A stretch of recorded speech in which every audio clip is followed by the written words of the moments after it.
The air was biting cold, with gusts of icy wind slicing through the bustling streets of Cleveland, Ohio. On a busy corner, people hurried past, deliberately avoiding the eyes of those less fortunate. Nathan, a man in his early 50s, sat huddled with a weathered cardboard sign that read in shaky handwriting, "Anything helps. God bless."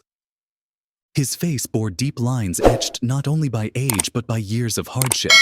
Nathan's weary eyes reflected emptiness, tinged with a faint glimmer of fragile hope. His thin coat did little to fend off the bone-chilling cold, and his trembling hands rubbed together in a desperate attempt to capture some warmth. Around him, the world moved as though he were invisible. Hundreds of feet passed by, not one pausing. The polished shoes and hurried footsteps on the pavement reminded Nathan of a life he once had, a life now confined to memories. He tried to offer a faint smile, as if clinging to the last shred of his dignity, but inside, he felt hollow. Then, out of nowhere, a pair of pristine white sneakers stopped in front of him. These were not the usual shoes he saw. These were immaculate, expensive, and belonged to someone very young. Nathan lifted his gaze, his eyes narrowing slightly against the glare of the winter sun. Before him stood Barron Trump, a tall teenager with a composed demeanor that seemed out of place amidst the chaos of the city. A strange wave of emotion surged through Nathan. He felt awkward and hesitant, yet a flicker of hope stirred within him. For the first time that day, someone had actually stopped and noticed him. His voice, hoarse from the cold and years of neglect, trembled as he spoke. "Could you spare $1?" Barron didn't reply immediately. The teenager looked at Nathan, his gaze devoid of pity, but filled with a rare and sincere concern. It was as if time slowed down, the city's cacophony fading into silence. Barron's piercing eyes seemed to delve into Nathan's soul, seeking something deeper than his outward appearance. Finally, Barron spoke, his voice warm but steady. "What do you need it for?" The question caught Nathan off guard. It had been so long since anyone had asked him anything with genuine interest. He swallowed hard, his throat tightening with emotion. "A cup of coffee. Maybe a sandwich if I'm lucky," Nathan stammered. His voice trailed off, as though even his modest request felt too much to ask. Barron nodded quietly, his calm presence making Nathan feel seen, not as a beggar, but as a fellow human being. "How long have you been out here?" Barron asked, his tone gentle but purposeful. Nathan lowered his head, his shoulders trembling slightly. "Over a year," he admitted, his voice barely audible against the cold wind. "I lost my job when the factory shut down. Then my health started failing. I couldn't keep up with rent. And here I am." Barron listened intently, his blue eyes glinting with a profound empathy. He didn't interrupt or glance away like so many others. Nathan could feel it. The boy truly cared. For the first time in what felt like forever, Nathan felt visible. "What about your family?" Barron pressed gently, as though piecing together a puzzle. Nathan looked down, his voice breaking as he answered. "I don't have anyone left. My parents passed away years ago. I have a younger brother, but we haven't spoken in years." He paused, letting out a bitter chuckle. "I guess he's forgotten me by now." The weight of his words lingered in the air, yet Barron's unwavering presence offered a subtle, unspoken comfort. It was a moment Nathan would never forget, a moment where he no longer felt invisible. Nathan's words faded into the cold winter air, leaving a heavy silence between two people from vastly different worlds. Yet Barron's gaze remained steady, fixed on Nathan. The teenager slipped his hands into his coat pockets, as if weighing a decision. Nathan watched intently, thinking the conversation had come to an end, and Barron, like everyone else, would walk away. But Barron stayed. And then, he did something that Nathan could never have expected, something that would change his life forever. Barron stood quietly for a moment, his hands still buried in his pocket. Nathan's emotions surged, a blend of hope and apprehension. He thought, surely the boy would leave, just like everyone else. But then Barron pulled his hand out, and what he did next left Nathan utterly speechless. In Barron's hand was not a coin, nor a single dollar bill, but a crisp, pristine $100 bill. Its edges gleamed faintly in the pale winter light, cutting through the harsh cold of the morning. Nathan stared at it, his eyes wide in disbelief. "Here," Barron said, his voice steady but without arrogance. "This isn't just for a coffee or a sandwich. This is for your tomorrow, to help you start again." Nathan froze, unsure of how to respond. His trembling hands were no longer just a reaction to the cold. They were a reflection of the emotions swelling within him. I can't take this," Nathan stammered, tears welling in his eyes. "I don't deserve it." Barron shook his head firmly, placing the bill into Nathan's hand with a decisive, yet gentle motion. "You do deserve it," Barron said, his eyes locked on Nathan's. "But there's one condition. If I help you today, you have to help yourself tomorrow. That's the deal." Those words pierced Nathan's heart. He couldn't stop the tears that quietly streamed down his face. For the first time in years, he felt seen, validated as a person, not as an invisible soul on the margins of society. "I promise," Nathan said, his voice raspy and filled with emotion. "I'll try." Barron offered a small, encouraging smile, then reached into his pocket again, pulling out a small notepad. He scribbled something on a piece of paper and handed it to Nathan. "This is the address for Hope Outreach," Barron explained. "Go there tomorrow morning. Tell them I sent you. They'll help you get back on your feet. They have everything you need: a place to stay, job support, and a way to start over." Nathan looked down at the paper, the handwriting precise and deliberate, just like Barron's words. It wasn't just an address. It was a lifeline, a chance to step out of the darkness that had consumed his life for so long. "But why are you doing this?"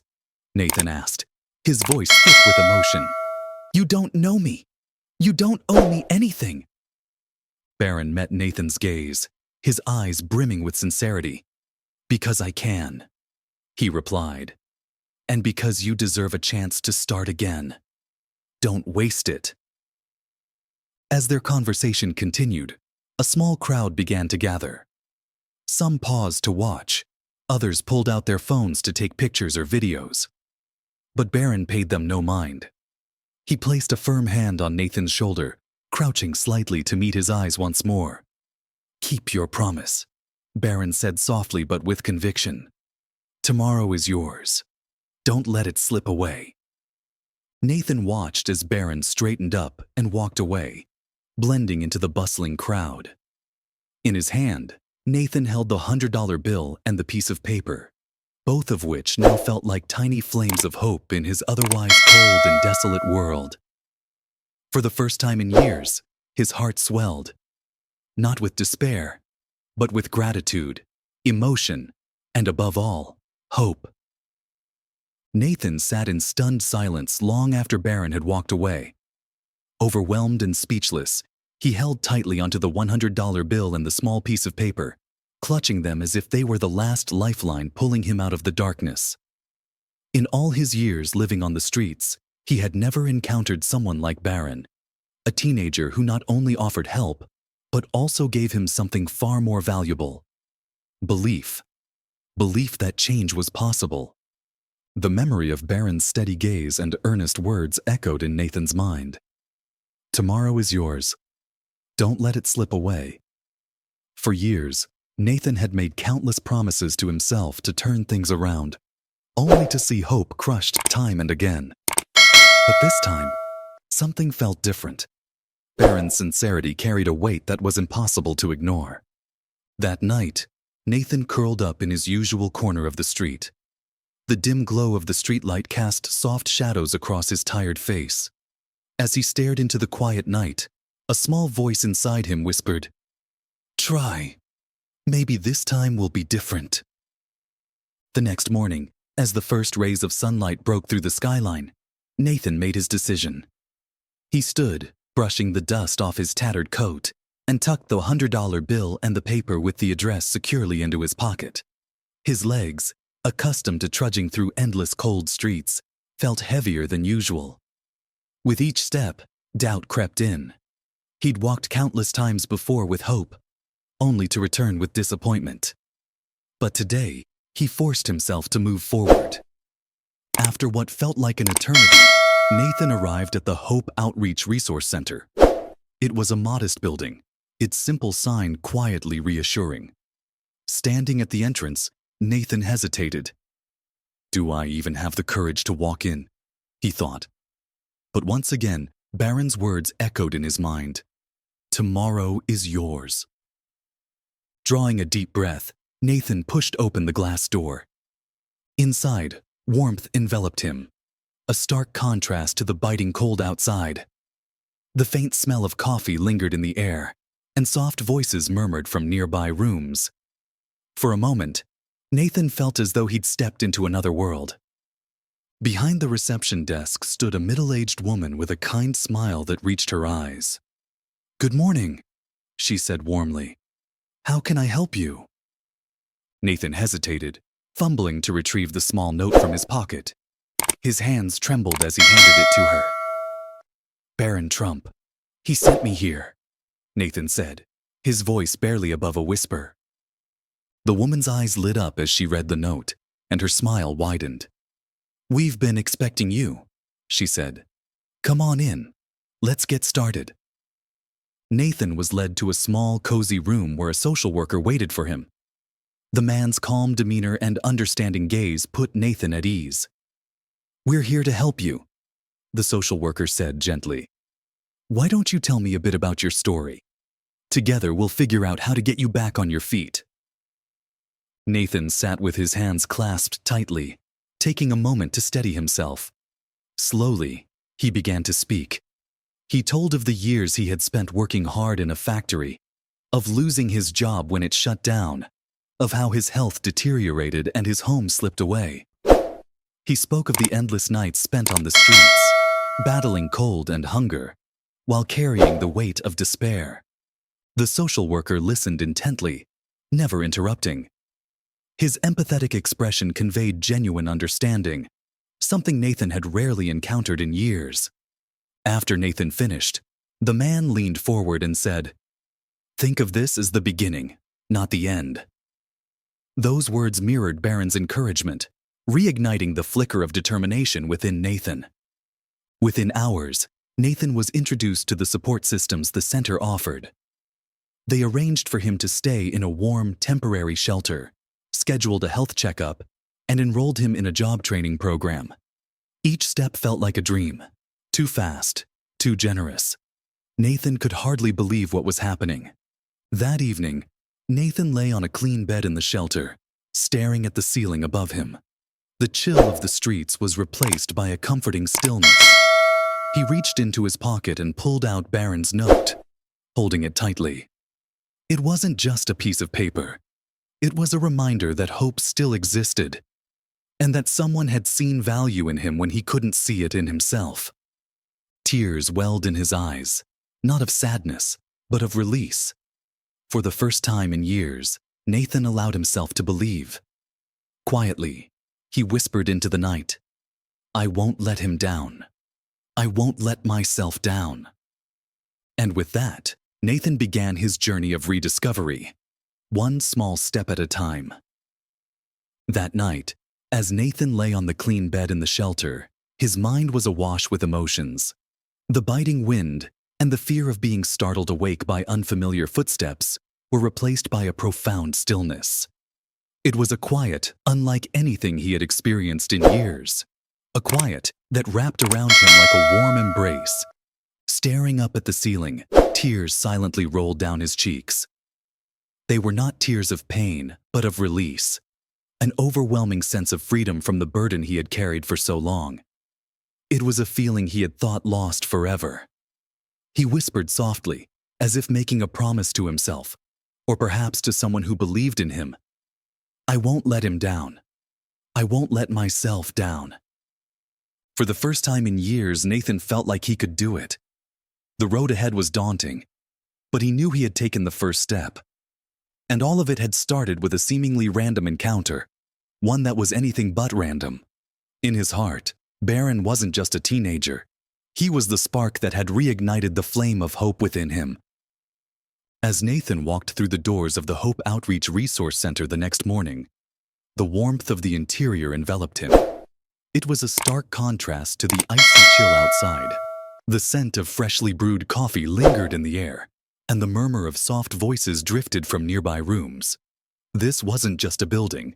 It was a gateway to a world of possibilities Nathan had long thought out of reach. Behind the reception desk stood a middle-aged woman with a kind smile that reached her eyes.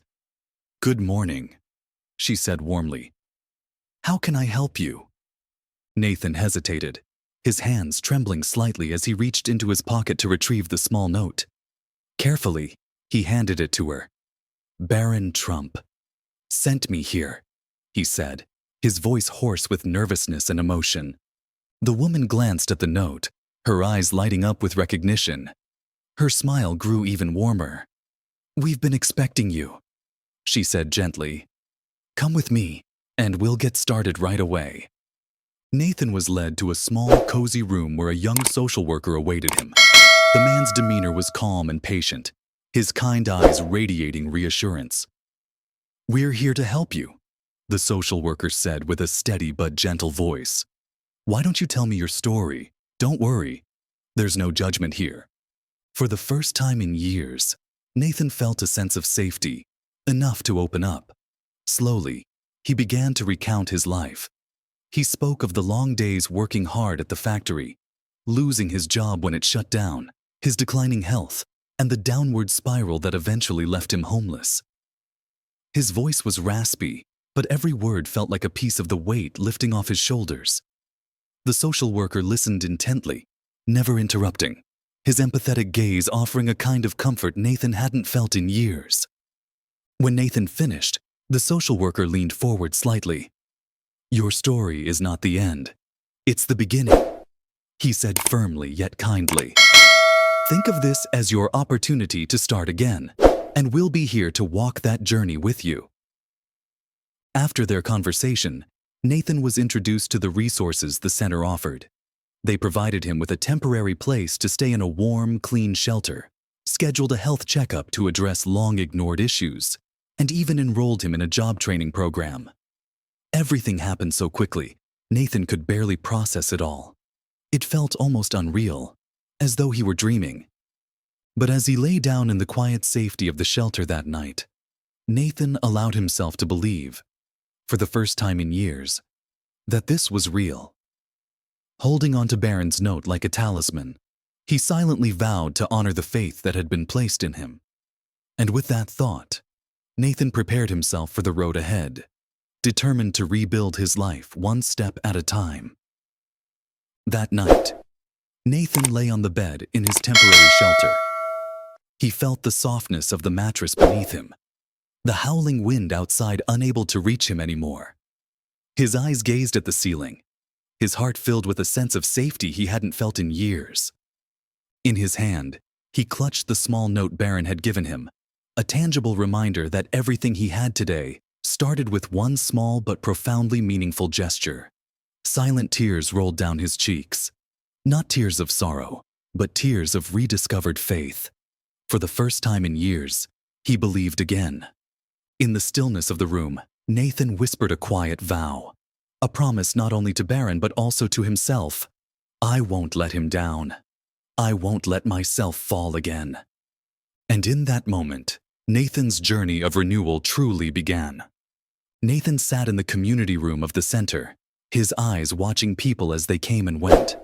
The space was filled with stories much like his own, people who had lost everything but were slowly finding hope again through the kindness of others. But today, Nathan felt something stronger than fragile optimism. It was determination. "Are you ready for your training session this morning?" Linda, the receptionist who had first welcomed Nathan to the center, asked with her ever-present smile. Nathan nodded. "More ready than I've ever been."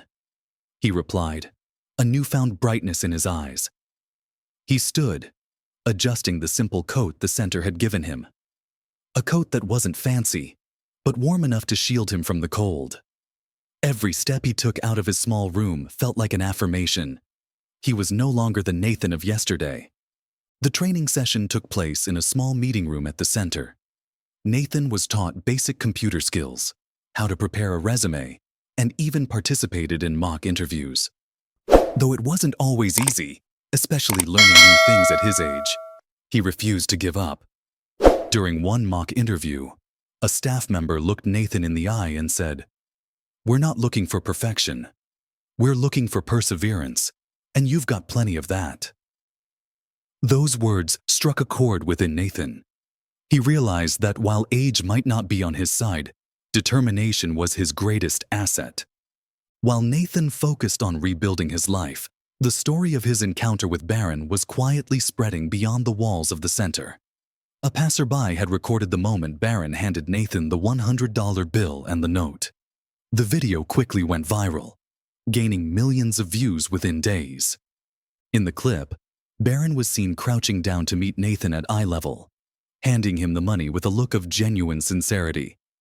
The moment struck a chord with viewers, flooding social media with hashtags like Wasi Kindness Challenge and Hope Restored. One user commented, "Kindness doesn't need conditions. This young man showed us how a small act can transform a life." Another wrote, "This is how privilege should be used, with purpose and compassion." But what stood out most was Barron's silence. He declined all interview requests, made no public statements, and quietly donated a substantial sum to the Hope Outreach Resource Center. For Barron, it wasn't about recognition. It was about proving that genuine kindness didn't need applause. For Nathan, the story was not about the viral video or the attention it garnered. It was about the small, steady steps he was taking to rebuild his life. Each session at the center, each skill learned, and each milestone reached reminded him of Barron's unwavering belief in him. That belief had lit a fire within Nathan, a fire he intended to keep burning. As he reflected on how far he'd come in such a short time, Nathan knew one thing for certain: the journey wasn't over. But for the first time in years, he was walking forward, not alone, but with the strength and hope that kindness had given him. One afternoon, as Nathan sat in a training session diligently taking notes, Linda walked in holding a small package. "Nathan, this is for you," she said, her warm smile unable to hide her excitement. Nathan opened the package with trembling hands. Inside was a brand new coat, a greeting card, and a short letter. The letter read, "Nathan, I know you can do it. This is just the beginning. Keep moving forward, not just for yourself, but for the countless others who will be inspired by your story. I believe in you. Barron." Nathan's hands shook, not from the cold, but from overwhelming emotion. Folding the letter carefully, he placed it over his heart. "Thank you, Barron," he whispered, his voice filled with gratitude. "Thank you for not only seeing me, but for believing in me when I couldn't believe in myself." The video of Nathan and Barron's interaction had gone viral, but its impact extended far beyond social media. Donations began pouring into the Hope Outreach Resource Center, enabling them to expand their programs and help more people like Nathan. A local entrepreneur even stepped forward to sponsor the construction of additional temporary housing units. For Nathan, this wasn't just about his own transformation. It was an opportunity to become a role model. New arrivals at the center, often bearing the same weary and defeated expressions he once wore, began seeking him out for encouragement. Nathan didn't just tell them his story. He spoke from his heart. "If I can rebuild my life, so can you," he would say, offering hope to those who needed it most. That evening, Nathan sat by the window in the shelter, staring at the distant streetlights. A deep sense of pride swelled in his chest. From a man drowning in despair, he had rediscovered hope. And now, he had the chance to pass it on to others. In the stillness of the night, Nathan whispered, almost to himself, but also as a message to Barron. You changed my life. Now it's my turn to change someone else's. As time passed, Nathan evolved from someone receiving help to a cornerstone of the Hope Outreach Resource Center. Step by step, he rebuilt his life, becoming an invaluable part of the team. Today, Nathan is a counselor at the center, guiding others who face struggles similar to his own. His work isn't just meaningful, it's his way of paying forward the kindness that had once lifted him. One quiet evening, as Nathan was tidying up paperwork in his small office, a knock came at the door. He looked up to see a familiar figure standing there, his face etched with emotion. Nathan, is it really you? A trembling voice asked. Nathan froze in place. Before him stood Paul, the younger brother he hadn't seen in over a decade. Overwhelmed by emotion, Nathan couldn't find the words to respond. He simply nodded as memories from their shared past flooded back. Paul stepped forward, his eyes glistening with tears. I saw the video of you, Paul said, his voice heavy with regret.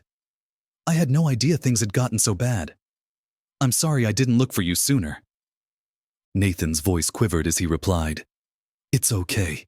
What matters is that you're here now. The brothers embraced tightly, years of separation and misunderstandings melting away in that single moment. It wasn't just a reunion. It was the restoration of a bond Nathan had once thought lost forever. This profound moment of reconnection marked another step in Nathan's journey. It wasn't just about reclaiming his life, but also about rediscovering the relationships and love that had been missing for so long. Through Barron's act of kindness, Nathan had found not only a new path, but also a new purpose. And the ripple effects of that one gesture continued to touch lives, including his own. As Nathan and Barron's story continued to spread, the Jockin Kindness Challenge became a phenomenon. Not only individuals, but also organizations and businesses joined the movement, finding ways to assist those in need. The Hope Outreach Resource Center received an outpouring of support, enabling them to expand their programs and reach hundreds more like Nathan. But for Nathan, the recognition and praise weren't what mattered most. What truly mattered was that he had rediscovered himself and could now be a source of hope for others. He often recalled Barron's words, "If I help you today, you have to help yourself tomorrow." Those words didn't just change Nathan's life, they became his guiding principle. At a large charity event hosted by the center, Nathan learned that Barron would be attending. When the teenager walked in, Nathan immediately recognized the familiar figure. Barron moved through the crowd with a gentle smile, his demeanor unassuming yet warm, searching for someone specific. Their eyes met, and both smiled. Barron walked over, extending his hand. Nathan took it, his own eyes welling with tears. "I don't know how to thank you," Nathan said, his voice hoarse with emotion. "Not just for the money, but for believing in me when I couldn't believe in myself." Barron smiled back, his expression full of pride. "You don't need to thank me. You did it all on your own." That evening, Nathan sat in his small office, the light casting a soft glow over a face that had grown less weary with time. Across from him sat a young man, his eyes heavy with despair, eyes that reminded Nathan of his own not long ago. "Do you think I can start over?" the young man asked, his voice trembling with fear. Nathan smiled warmly, his gaze steady and reassuring. "I believe you can. You just need to believe in yourself. And if there's anyone who believes in you first, let it be me." The young man lifted his head, a faint spark of hope flickering in his eyes. Nathan knew that kindness wasn't just a single act, it was a cycle. Every person given a chance could, in turn, pass that chance on to someone else. Nathan and Barron's story is not just about a $100 bill or a single act of kindness. It's a testament to the power of compassion, the way it can transform a life, ripple through a community, and create meaningful change. Remember, sometimes, even the smallest gesture, a word of encouragement, a compassionate look, can illuminate someone's path. And when we give kindness, It not only touches the hearts of those who receive it, but also enriches our own lives. If this story has moved you, share it. Join the Kindness Challenge and be a part of creating big changes through small acts. Most importantly, remember, you can always be the difference this world needs. Click subscribe to join us in sharing more meaningful stories. Who knows? The next story could be yours.